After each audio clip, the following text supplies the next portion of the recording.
Good morning, ladies and gentlemen. Welcome to the Catalyst webinar series presented by the Education Committee for the Southern California PGA. The Catalyst webinar series is a bi-weekly educational platform for creating success and change in your club and career. Very excited to have two of the biggest influencers in our golf industry. Thanks to Eric Lohman bringing in Mike Lostalot, co-founder and chief evangelist for SagaCity Golf, and our own Secretary of the PGA of America, Don Ray, also the owner and operator of Augusta Ranch Golf Club in Gilbert, Arizona, past Golf Professional of the Year for the Southwest section, former president of the Southwest section of the PGA.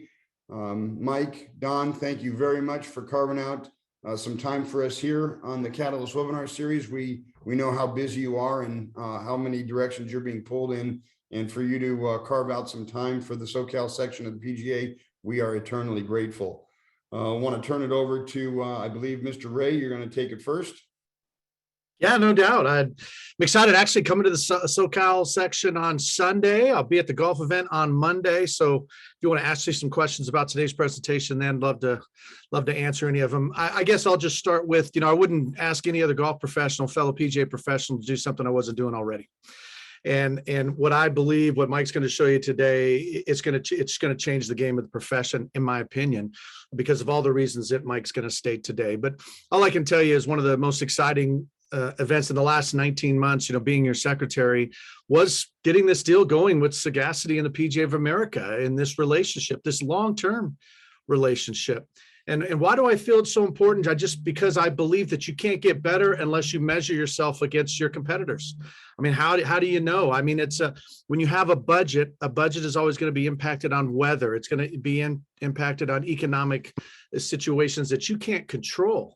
And so you get in trouble when you don't make budget, and then you try to get a raise when you exceed budget. But at the end of the day, it's how well you did against your competitive rate set. And how can you manage that when no one wants to tell you the truth? At least pre-COVID, no one wanted to tell you how bad they were doing.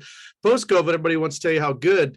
But are you doing as good as you could be doing? And so really, in a nutshell, the reason I am so committed to what Mike's doing and SagaCity Golf is doing, and why I'm so committed to the relationship PGA of America has with SagaCity, is that I believe it turns rates and pricing into a competitive analysis that you can show to your owners, operators, and prove through third-party verification beyond a reasonable doubt that you're pricing properly. Whether that person is price sensitive or time sensitive, you're pricing properly. Because at the end of the day, what Benchmark does, which is just one small tool that SagaCity has, but what Benchmark does is really creates a leaderboard of any competitive rate set, whether that's a city, where it's a state, or it's an association. It creates a leaderboard to say, where are these golf courses at? And what I dream and what I know is going to happen is that if I look at this anonymous data of a competitive rate set, and just like that little Titleist logo is right next to the name of a golf professional who's playing in a tour event, I see the PGA logo right next to a facility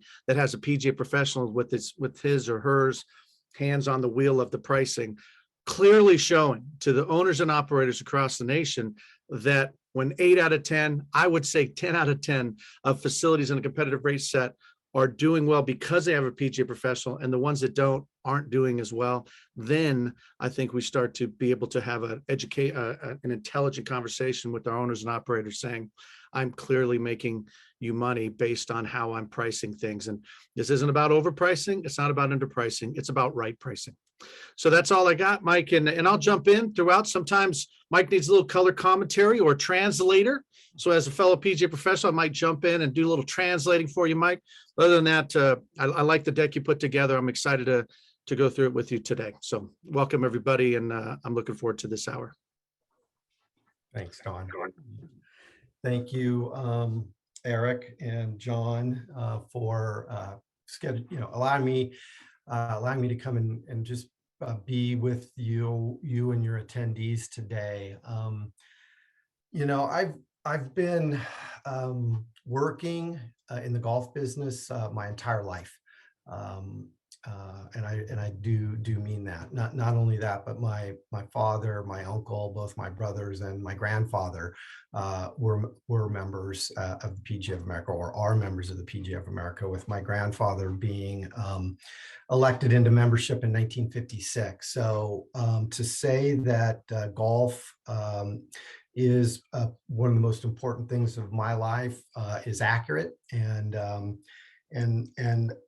I've spent my entire professional career in the golf business, working around technology and marketing systems, T-sheet, point of sale, website, email booking, mobile apps, et cetera. And now benchmarking, forecasting, and pricing. So, and it's always been a challenge for me to try and connect to you on the other side of the wire here today. And Dawn and I have been presenting probably now for maybe almost 5 years together in various situations. And sometimes I'm disheartened because there doesn't seem to be enough of an uptick. And so people nod their head and say they're going to do it, but they actually don't do it. And so it just, and while others, come back to me 3, 4, 5 years later and say, I saw the webinar on such and such a date, or I saw you at the PGA show, or we did this, or I watched your video from the national meeting, and I got to get in with this, right? And I've got to start doing it. So all of this action starts with your action. And as I scan the list of attendees today, I see that there are several people from facilities whom are very familiar with us in attendance, and I appreciate that, and thank you for your attendance and support. And then I see lots of other names on the list that don't work with us, that should work with us. And when I mean us, we're going to talk about a couple of different ways to work with us. So that's my preamble. I'm grateful for the opportunity to be here. We have a long road ahead of us. There's 15,000 golf courses in America. About 65% of them are daily fee. The rest are private. Half of them in general are manned by PGA members. And I want to just riff on what Dawn said a little bit about that leaderboard and showing how PGA members excel in operation of facilities. But we're all realistic enough to know we've all played the game. We've all played competitively. We know that before we can improve, we need to be able to take an honest assessment of where we stand. And so you may not win every competition. You may not be at the top of the heap every month or every year, but what sharing data, what posting your score in the context of the rest of the competitors, what posting your score allows you to do is it allows you to see how you stack up, and it allows you, and when you get into the detail, you get to begin to see where you're missing, just like if you're missing fairways, just like if you're not getting up and down, just like if you're not a good lag putter. All of that stuff applies to what we're talking about doing here. And so so with that, I'm gonna move on here and walk us through this presentation if I can make it move. So yeah, and I'm starting with the negative. Sorry, but I read articles just like you do. I read about whether it be water crisis in California, whether it be the political climate, whether it be the economy overall. I list 4 of them here, right? You as PGA members, you as leaders of your facility have so much on your plate, not only internally but externally, and that's not going to stop. And so what I admire the PGA of America for doing, and what I admire Dawn and the rest of the leadership and Eric is getting very active in trying to trying to cajole the members of the PGA of America to get rallied around collecting data, performance data, because with the data comes the power of being able to improve your business as well as explain your performance. And so, we're under assault. And what I want to show now, I want to go to the bright side of it. The cool part of this is, and I'm speaking primarily to public facilities, but since the pandemic bump, the private facilities are seeing this first and foremost too, and it really revolves around your tee sheet, your green fees. That slot that empties on the first tee in California, Southern California, 365 days of the year, almost without fail, 10 to 12 hours a day without fail, 10 8-minute, 10-minute intervals, 8-minute intervals, 7-minute intervals, 7 and 8-minute intervals, whatever they are. Okay. You are sitting on top. You have the responsibility or the opportunity, you have the opportunity to manage the most important asset that a golf course has. And that's the first tee. That's the asset of those 9 holes, those 18 holes, those 27 holes, those rounds of golf that go off that expire every 10 minutes, whether they're full or partially full or empty. You're in charge of it. If you pick up this ball and if you protect it and if you run with it, your opportunity in this industry is limitless. It really is. Eric or Don, do you have any comment about that? Would you agree? Yeah, I'll go ahead, Eric, if you want. No, I mean, I just wholeheartedly agree. I think this system is put in place to support us and to help us thrive. And whether you put your toe into the tub or you put your foot, your leg, or your whole body, I think you got to try something. You got to start to learn about it. And SagaCity certainly is a good resource for us. So I definitely support this concept and idea. But the concept of tee times, the concept of that tee sheet, the concept of the PGA member sitting on top of that at your organization, that is the engine that drives the whole thing. Okay, you don't have to know the particular ins and outs of it, but at some level, because listen, some people like merchandising, some people like marketing, some people like instruction, coaching, right? Some people like operations, some people like food and beverage. But the bottom line is the engine that drives your whole operation is the tee sheet. Okay, and again, right, incremental. Time spent driving more revenue on the tee sheet drops more quickly and more heavily to the bottom line than any other activity at your facility. Okay, period. All right. PGA of America is helping to take the first step with PGA operations benchmark. We've been doing this for my entire life, but we've got tools and technology that will actually help you go to the next level. And some of those folks on the call today know firsthand what I'm talking about.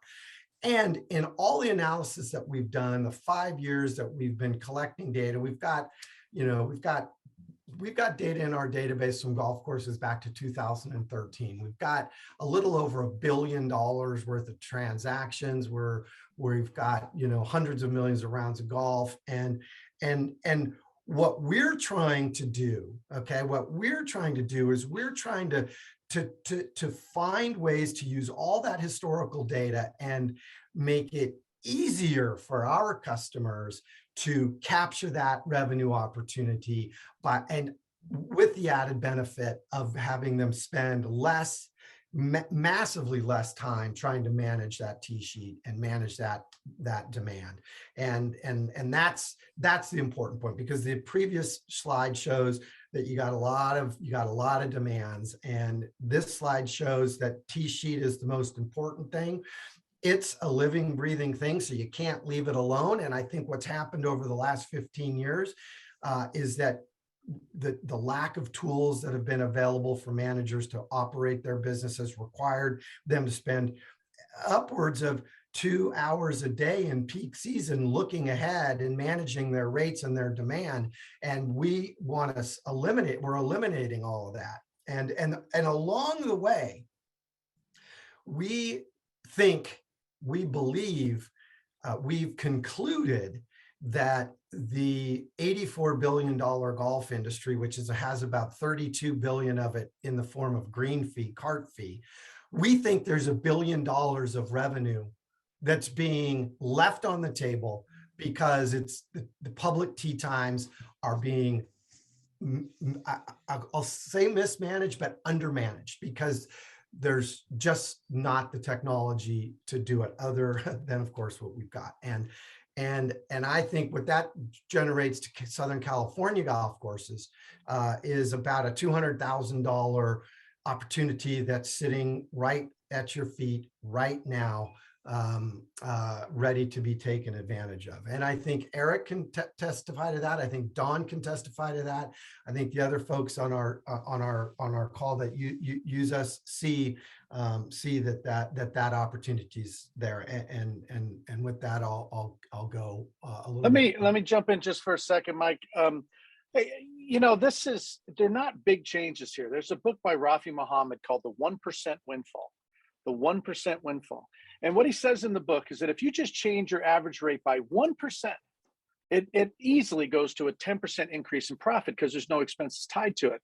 And whether I'm here at Augusta Ranch, and let's just say my average fee is $30 and I get it to $30.30, 1%, I'm doing 50,000 rounds, right? So that's, how much is that? What's 50,000 times 30 cents? $15,000. You might go, well, Don, what's 15,000? Well, when I'm profiting 150 grand a year, that's a 10%. Say I'm at Eagle Mountain, which I ran for 5 years, $125 average fee. I mark it up. I just get 1% better times 50,000 rounds. I mean, we're talking 50, 60,000 just by making small incremental changes. Yeah. So you're not going up by 20 bucks on your rate. You're just managing smartly. So don't think this is unattainable. We used to do it back in the old days because we'd be squeezing times in, which it turns out we got to start training our staffs to squeeze, because a lot of them forgot how to do it because we didn't have the demand. But I'm telling you, just by managing your rates, these small 1%, which I believe could be tied to incentive clauses in PGA members' contracts so they can make more money when they start putting their hands on the dial of the rates and better understanding where they're losing and where they're winning. So 1% Windfall. It's a great book. It's just on pricing. It doesn't have a lot of math in it. It just talks about the power of pricing. Yeah, and it's a psychological thing too. What we've learned when we've been implementing technology and the pricing platform for our partners is that many times, you know, when the price starts to rise, it makes the management feel uncomfortable, and a lot of that is psychological because they're looking, the feedback they get is coming from their own pocketbook rather than just the economics of the opportunity. And so psychologically getting okay with pricing is an important step, and it's a step that you may not think's a big deal, but when you're faced with it, you start to wrestle with these issues. You know, we started our benchmark platform about 6 years ago. Through the course of that, we've got, you know, courses that are PGA members participating, courses that aren't PGA members participating. We've collected a bunch of data.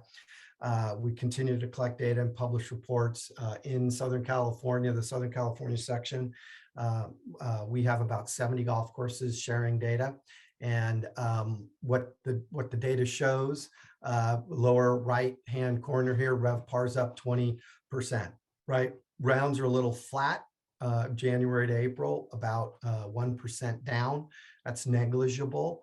Average rate's $51.18. And so the resulting RevPAR is $49.17. And that's up 20 points year to date, over year to date. And so, you know, the way you dip into this world is you start by understanding occupancy, average rate, and RevPAR.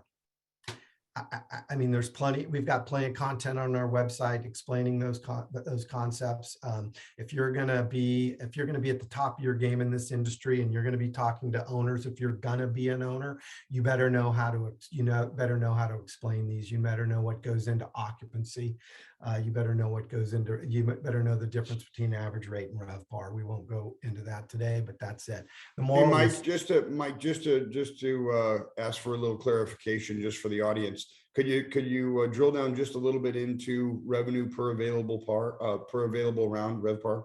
yeah, RevPAR is RevPAR is the calculation is simple. It's revenue divided by capacity. Okay. And so what average rate is revenue divided by the rounds played. Okay. And so what, average rate doesn't factor in the rounds that went unsold. Okay. And that's what revenue per available round does, is it factors in what you didn't sell through whatever reasons, whether it be weather, whether it be pricing, whether it be demand, whatever. And so, people, and a good example of the difference between average rate and RevPAR, if you sold, if you sold 1,000 rounds in a year, or excuse me, in a month, and you generated $100,000, right? You'd be selling at a $100 rate. Your average rate would be $100, but we know 1,000 rounds is about 25% of what the available capacity would be for a golf course in Southern California, right? So so you're effectively, your RevPAR is down to like $25. When your average rate shows 100, it's just saying, hey, wait, I was able to collect, an average of $100 from these 1,000 rounds of golf, but what RevPAR, and so people think they're really good, right? My rate's 150, my rate's 100, but the reality is effectively they've only monetized 25% of their inventory, right? So their RevPAR is only $25. So, RevPAR is a product of occupancy and rate. So you can't affect, the way you change RevPAR is you either touch your rate or you touch your occupancy, and rate usually drives both, right? When I raise my rate, in theory, occupancy should back off at some point. When I lower my rate, demand should increase until we're too busy to take anybody, right? Anybody want to add to that? Yeah, I would jump in real quick and just say that, again, what we're introducing today is just more of this like basic entry level 101 idea of revenue management and understanding our business models and our success and failures.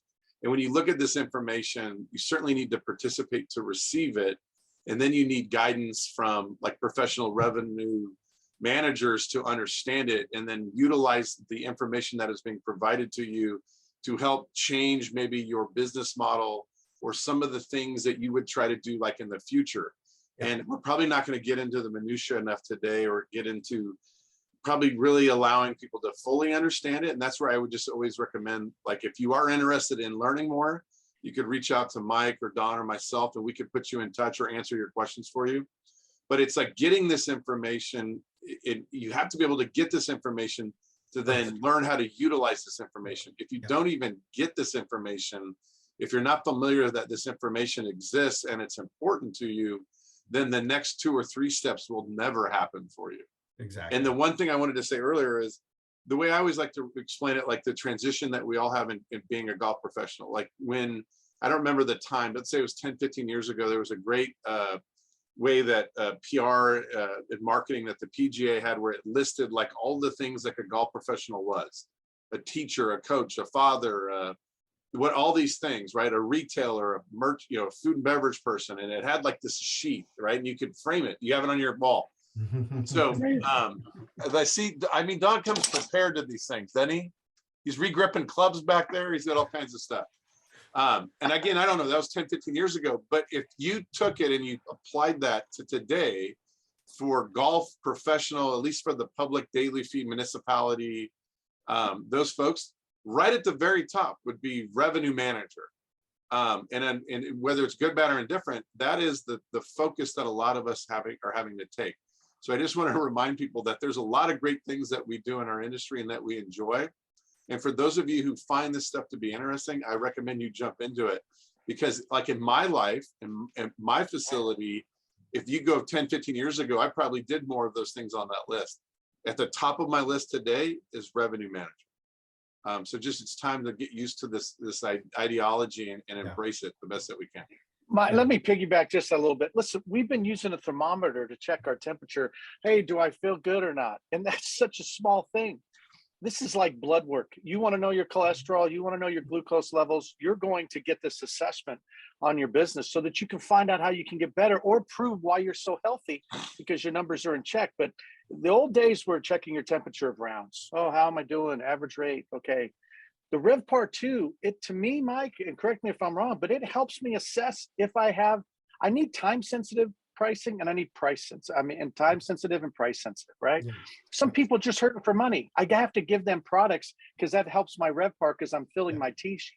Yeah. Time sensitive, I'm going to hammer you because you got to play Saturday morning at 8 a.m. So you're going to pay what I tell you you're going to pay. If you want to play at 10, I might lower the price a little bit. So I like RevPAR because ADR could actually hide problems that you're doing because maybe you are overpricing. One of the questions you said, Eric, was, are we overpricing too much and scaring off our customers? That could happen if you were just driven on ADR. You got to get into RevPAR. Yeah, I mean, there's, and to Eric's point about just keeping it simple, these three numbers are the ante to the game. And if you listen, it's up to you. If you go down this operations path, and if you want ascending challenges and opportunities to earn, you're gonna need to know this. The other thing you're gonna need to know is that if you're not up at least 20%, you've fallen behind. That's it. I mean, these 70 courses have posted their score, and the average is 20% up. Okay, if you're not 20% up, you've got work to do. Okay, now you may have a great story, you may have a reason why. There could be a litany of reasons why, but the point is that when you take the subjective nature out of the score, okay, and you say, this is the score, this is where I sit up, and here's the reasons why I've fallen behind, or here's why I'm ahead, you've at least been able to establish a credible link with your owner about the game, okay? And you're not arguing or you're not losing credibility because you don't know where you stack up, okay? So that's it. Now, what can you do right now? There's a bunch you can do right now. The first thing you can do is you can start sharing your data into Benchmark, okay? PGA of America has made it simple. They've partnered with us. We're trying to make it even simpler. We will run through walls to help you get your data out of your system. We don't have, and there's a lot of different systems out there, whether it's G1 or 4UP or the old IBS or Lightspeed or Club Essential or even Resort Suite or Agilicis or Springer Miller. I mean, there's a ton of them out there. And in Southern California, especially on the resort side, a lot of you guys have, hotel systems that are driving. We will help you get your data out. It's easy to participate. You start, it doesn't cost you anything. At PGA of America is giving MSRs. So you can earn 7 MSRs the first year that you participate. Okay, you can continue to earn an MSR every quarter for participation. We'll talk about what that report looks like. We've got power pricing tools. Eric can chime in on this. We've got this widget and smart promoting. Eric can jump in on this, and the ForCaddy tool as well. So we'll go through these a little bit here. So like I said, PGA Operations Benchmark, it's free. You're an MSR credits, you get to compare your market, and you get to speak the language. It's the way you enter into the equation, period, end of story. You're gonna see your rounds, your rate, your green fee number. You're gonna see how that compares to the market. What's cool is up at the top of this screen on the right, if you can see it, you've got some drop downs, month, geography, facility type, and price strata. So you could, if you're a daily fee golf course in the second strata in your market, you can look at other daily fee golf courses in your state and other the averages of other daily fee golf courses across the nation. So it's a super interactive report. It lets you spin it a bunch of different ways. We're collecting we're collecting data out of the retail systems now, so we can, if you share it, we can, show you, your driving range revenue as it relates to players, your retail, or your food and beverage as it relates to rounds played. It still talks about the 3 key performance indicators. We call them benchmarks: occupancy, average rate, and RevPAR. They're right there for you to see.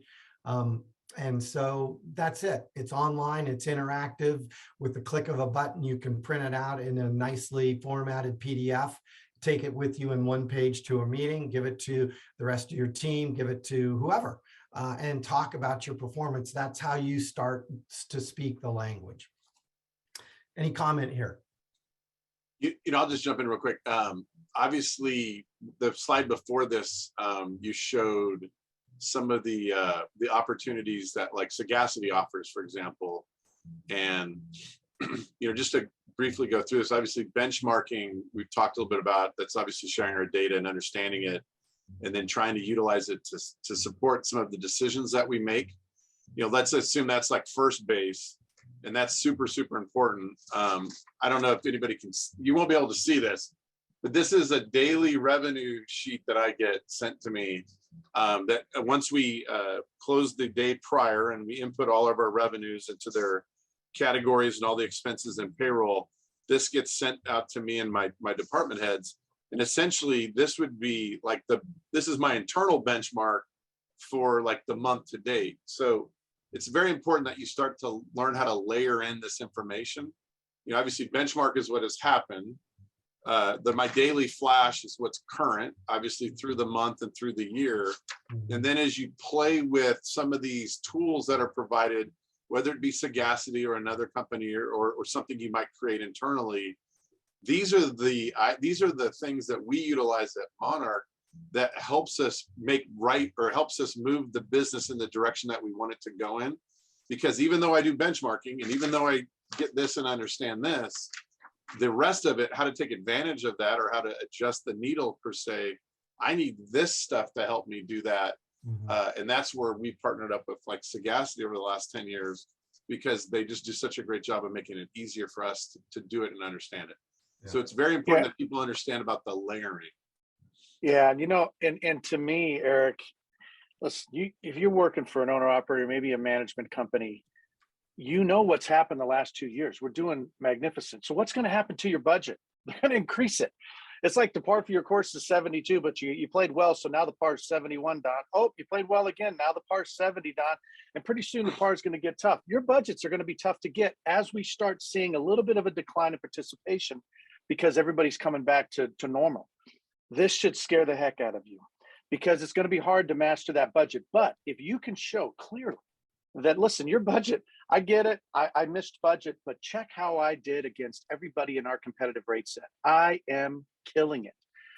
You're going to want this data because I think budget's going to be hard to hit because they're going to make it tough on us. So have this data in your hand. That's why you want to go to pgaob.org and sign up. I mean, just to piggyback off that, and not to steal more of Mike's time, because I know he's got more important stuff to talk about. No, that's okay. If you think about it, from you. No worry. If you think about it, the start of COVID provided us all an opportunity that I had never seen it in 25 years of working in the golf business. So I'd never seen it. So all of a sudden you had this avalanche of opportunity, potential revenue, additional golfers, ancillary spend increases. So that's great, right? So all of a sudden you get this like influx of revenue opportunity. Then what gets back layered behind that? You get inflation, you get supply chain issues. So all these other things that kind of came like a month or 2 or 6 months or a year later are all the things that now we're dealing with when it comes to all of the things that we spend money on, payroll, everything that we're doing right now is going incrementally higher and higher and higher. And then the opportunity for us to even like maintain and retain our staff is becoming more difficult. So think about this, like, is it more important to have utilized this and taken advantage of this at the beginning of COVID? But think about how scary it is at the twilight of whatever it is that we've just gone through, because at some point we will start to see probably a slight decrease in interest as people return to work, as people, maybe their lives have changed based on certain things. But we're going to probably have an issue with the one side of keeping this momentum moving forward with these very difficult budgets. And now we inherit all these additional expenses and all these different things that we're going to have to navigate around. If I leave $5 on the table, $100 on the table, $1,000 on the table, where am I going to squeeze my operation to pay for that? It's just not going to, it's not going to be easy. So there's never a more important time to really get embracing this and understanding, I think. Yeah, and with that, I'm going to segue right into this power pricing tool, because to your point, Eric, one of the, in my experience, one of the most lucrative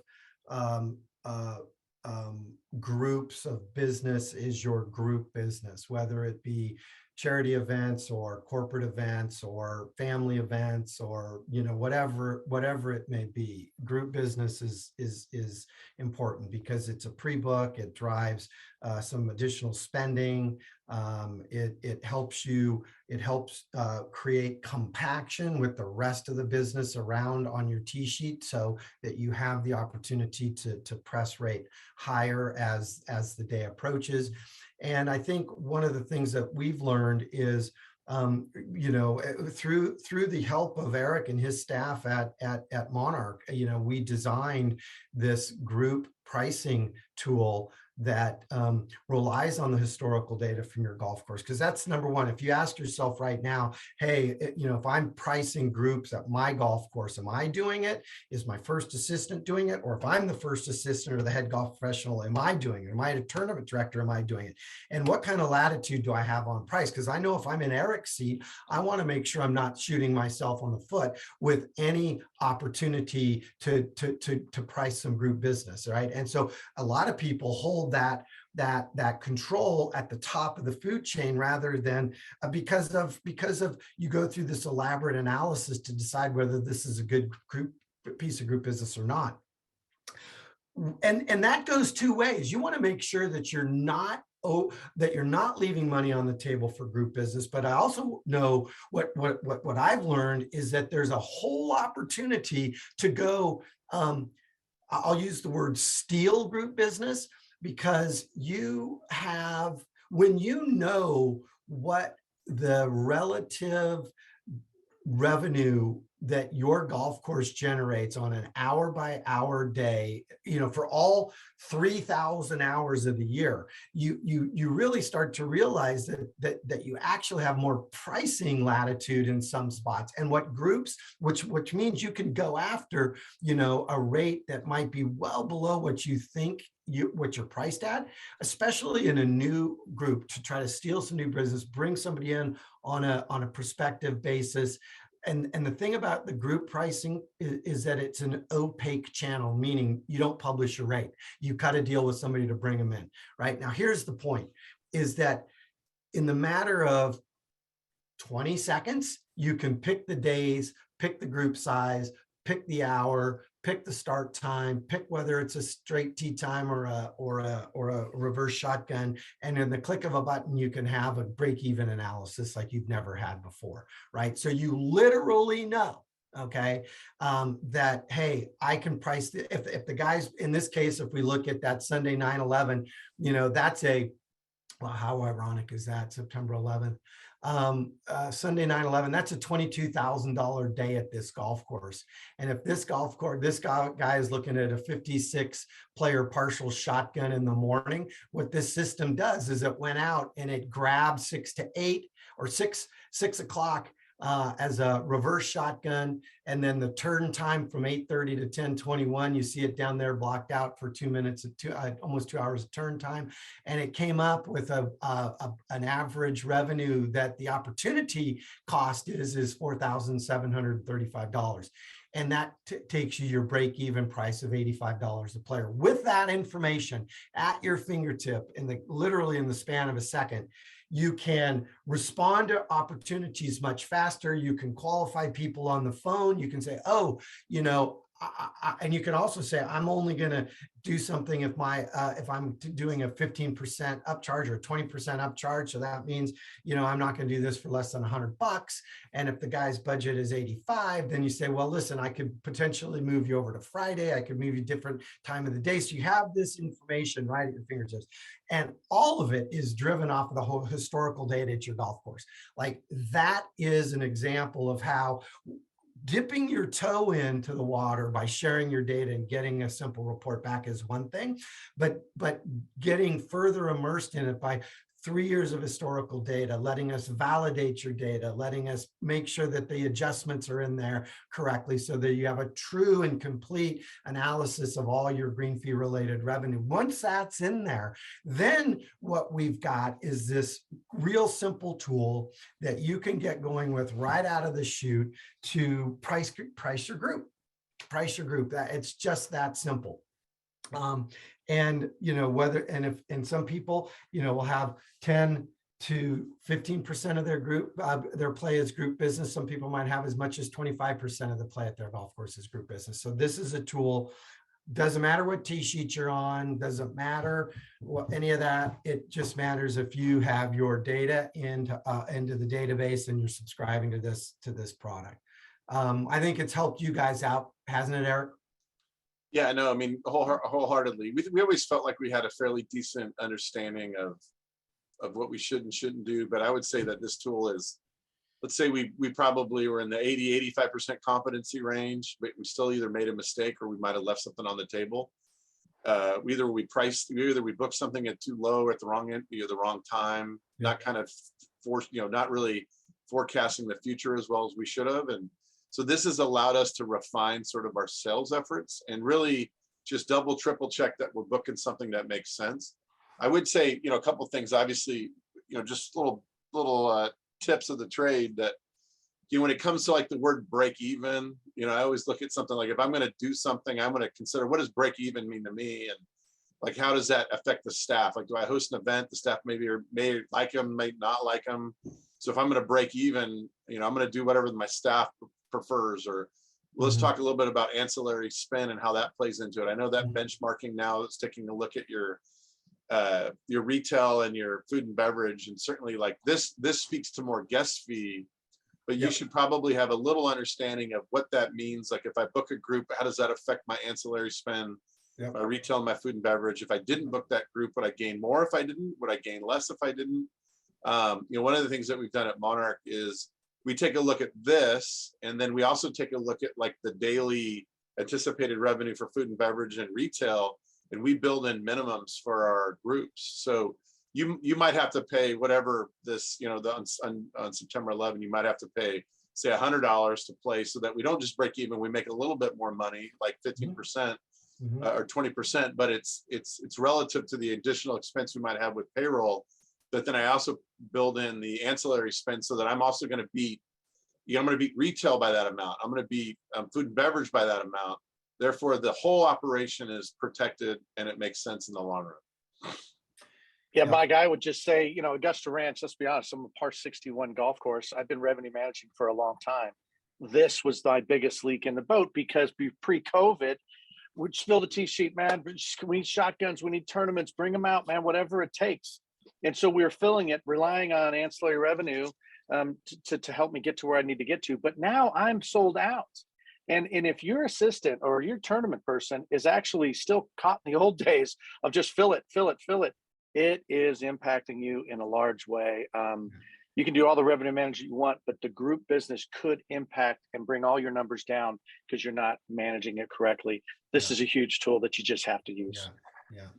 Yeah. I'm going to move on and talk about the next big opportunity when you actually paid, subscribe to our basic paid service of $150 a month. That basically, that fires off a whole effort on our part to bring your historical data in for 3 years to understand your loyalty contribution, whether it be your cardholder play or your prepaid annual pass play. When I say you're under assault, And when I say, you're under assault from these external threats, you're actually under assault from your most loyal customers as well. And so they're going to take every opportunity to get the better deal, because that's human nature. And when you start to, this is an example here of what I call day part, rate category analysis. Okay, that's a mouthful. This is, if sharing your data for a free PGA operations benchmark is the easy entry point, and then the group tool is the next easiest win for you up the food chain. This is probably the most complicated, requires the most amount of heavy lifting, but also is the one that's going to really impact your revenue, probably more than any other thing. And in this case, helping a golf course. This is a golf course in Southern California. If you go back through your Catalyst webinars, you can see that I did a whole webinar on this probably a year ago. But suffice it to say, we looked at the loyalty program at this golf course, and about 70% of the revenue at that golf course was being contributed by the loyalty program. Okay. And you can see, in that peak day of the week, peak hour of the day, what a big amount it contributed, and to the detriment of the overall revenue of the facility. Okay. And what's happened by re-engineering that loyalty program, charging more for it, limiting how many people how many you would sell, changing the advanced booking window, changing the benefits of free rounds or birthday rounds or this, that, or the other thing. By changing all of that, rebalancing all of that, that effort has led to more than a $3 million growth in overall green fee revenue at that facility. So that's just a big deal. And when you have all, I like to say, you cannot begin to truly dig in and analyze your business until you start breaking your business down by the hour of the day and the day of the week, the time dimension. Okay. And that analysis can only come when the data comes out of your T sheet, because the T sheet has the book date and the play date, right? The only thing that your point of sale register has is just the transaction date. So knowing adding the time dimension to your analysis, and I'm waiting for the day when a member seeking a job opportunity at a new golf facility, okay, one that they're unfamiliar with, who's coming from a facility that's using these tools, goes to the owner and says, "May I see your benchmark report? I'd like to study your loyalty program," because what I was able to do over here at this facility is re-engineer our loyalty program to drive this kind of revenue to the owner. I want to see where the opportunity is in your revenue, in your loyalty program. That will be my most happiest day, right? Is when a member is starting to use this and has used this information to improve the performance of their golf course, seeks a new opportunity, and asks that ownership where their information is so that they can do the same analysis. So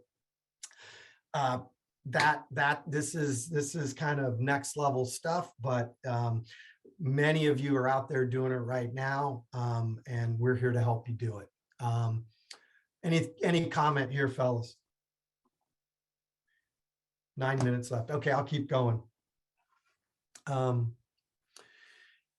So you're also, if you're not paying attention to Golf Now or any loyalty or any third-party marketing platform out there, one that you barter with, if you're not paying attention to that, you're gonna get taken advantage of.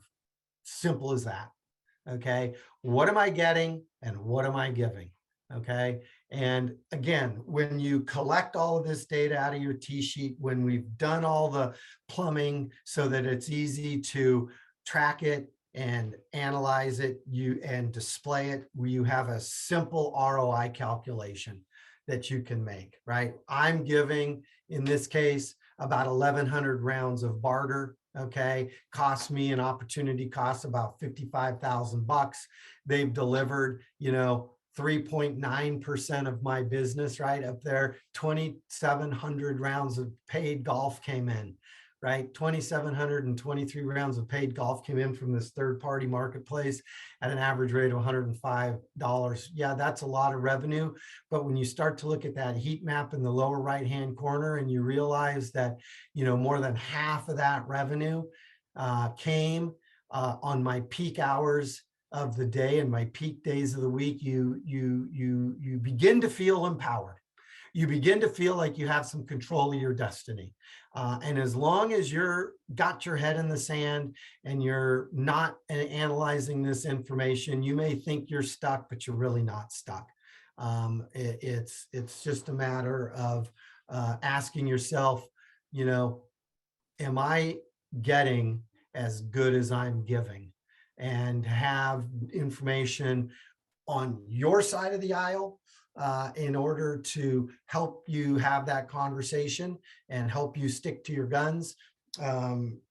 This is what you need. If you're not, you're leaving opportunity on the table that's costing you money.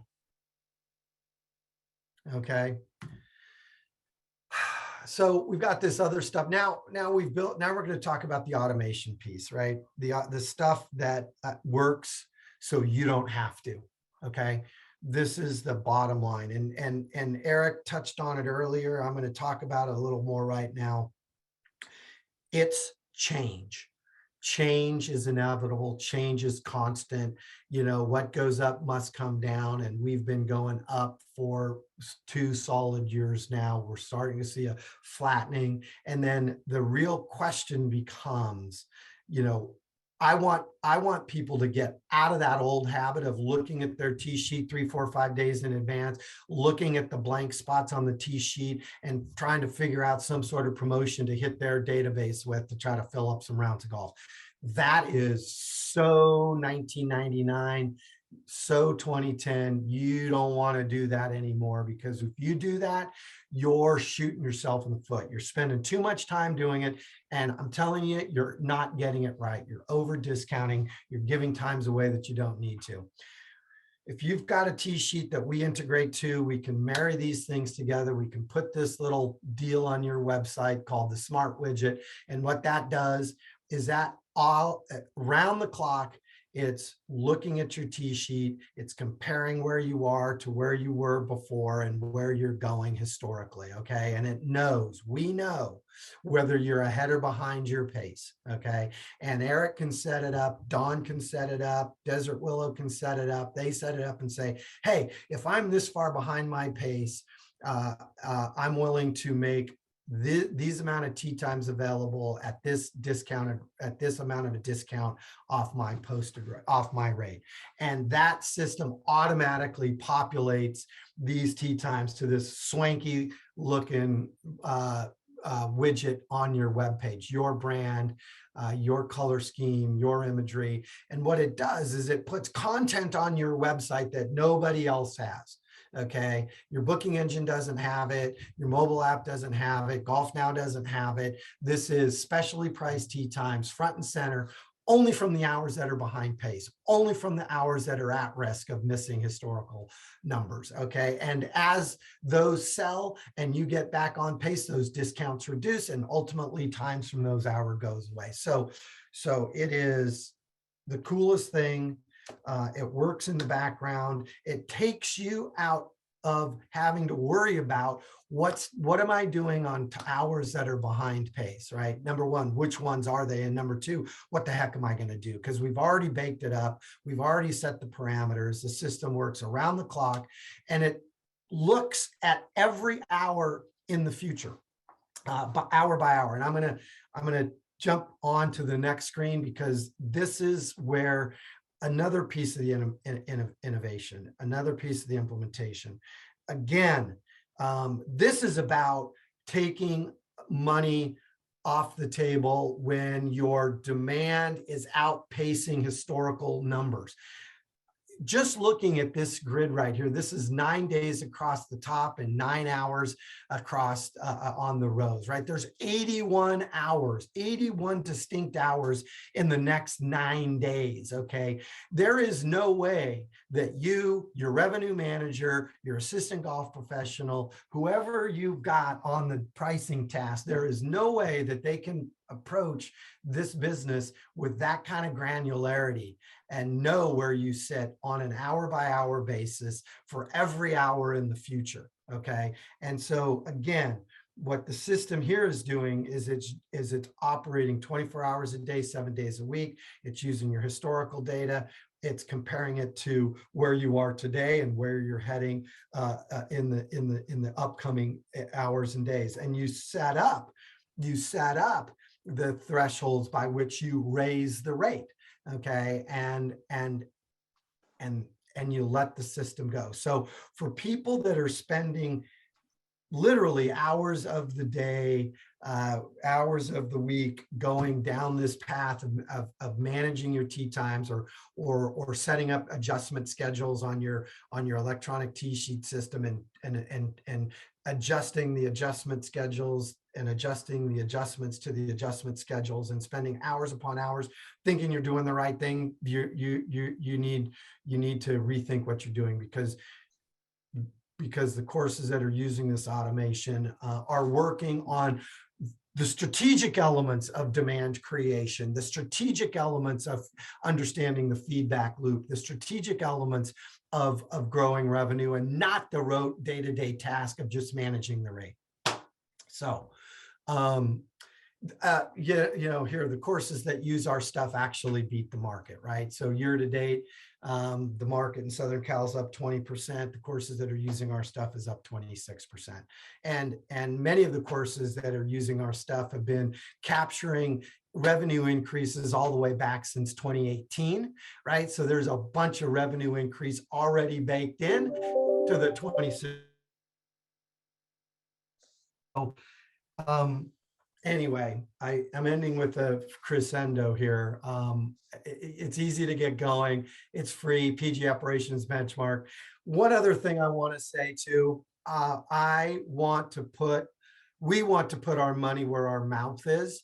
We say that benchmarking can help you grow your compensation, improve your job security, and increase your work-life balance or better your work-life balance. Those three things. We're making plans to put our money where our mouth is on growing your compensation, because we're working with the PGA of America right now to become part of the Golf Retirement Plus platform. And if we become part of the Golf Retirement Plus platform, we're going to take part of our fees that we charge and contribute them back to the members' Golf Retirement Plus account. So we're in this for the long run. We love the industry. We love the game.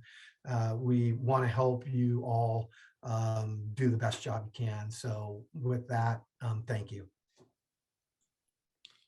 Thank you very much, Mike. Don, Eric, on behalf of the Education Committee for the Southern California section, thank you very much for carving out some time to present on all the benefits and depth that SagaCity has to offer. And we don't have any further questions at this time. Any closing statements, Eric or Don? I'll go first, and I'll let the champion close it off at the end. But again, this is for those who aren't really into this space or don't fully understand it. I certainly recommend reaching out to Mike, Don, or myself, and we can walk you through it. I know that one of the panelists or somebody asked a question about, how does the customer, how do they respond to some of this like price changing or this dynamic pricing? And there's always a price sensitivity. And I think with anything, change is inevitable, and change isn't always embraced. But I can tell you that if you can learn how to deal with some of those questions and comments and you can do it the right way. There's always a way to spin every story. You know, we create loyalty, and we communicate to our guests like when the best times are for them to play, if it's price sensitive, and we explain to them why price might be a little bit more expensive at peak time. But if you're willing to play the game and you do it the right way, you'll survive and you'll prosper, and your ownership group will definitely respond in a positive way and help push your operation as forward as you want to take it. So my advice is to look into it and ask questions and try to catch up with some of the rest of us. So. Yeah, and Eric, I would just say if there was two things that I'm going to be committed to as I go through the chairs as your national officer and individually here at Augusta Ranch, it is the Will Robbins stuff and the PGA Modern Coach, and watching all those videos so that I can get back some of my time, teach more effectively, and make more money by working less. And then I want to make sure that my owners and operators understand that I know how to manage the tee sheet. I can set it and forget it. SagaCity certainly has those tools that allow me to do that, but I can intelligently talk about it and incentivize myself as I manage rates. So if you're young or old, I think these are the two things you should be focusing on: Will Robbins, PGA Modern Coach, and pjob.org. Do those two, and I promise you, your work-life balance compensation will be just fine, and we'll have no issues with recruitment and retention. Well, thank you, gentlemen. All the PGA members that joined us this morning on the Catalyst webinar, thank you very much. For those watching the Catalyst after the fact through the section Catalyst landing page, there will be a 10-question quiz. A score of 70% or higher is required to get the 1 MSR credit for watching this morning's Catalyst after the fact. For all the PGA members that are on the live webcast this morning, you will receive 1 MSR for attending. No quiz required. Thank you, everybody. Thanks for supporting the Catalyst, and we'll see you Monday out at the Classic Club. Take care. Thank you. So long.